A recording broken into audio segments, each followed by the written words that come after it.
take a look at this.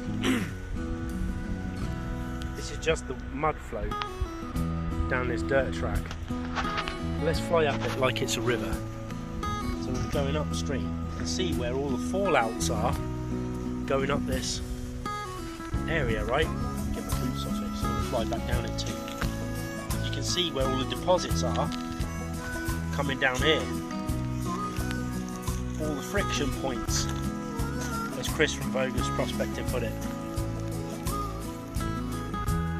Isn't that amazing? All the dropouts and friction points. Let's fly back down and have a look. Going back the other way. So this is following the river stream down.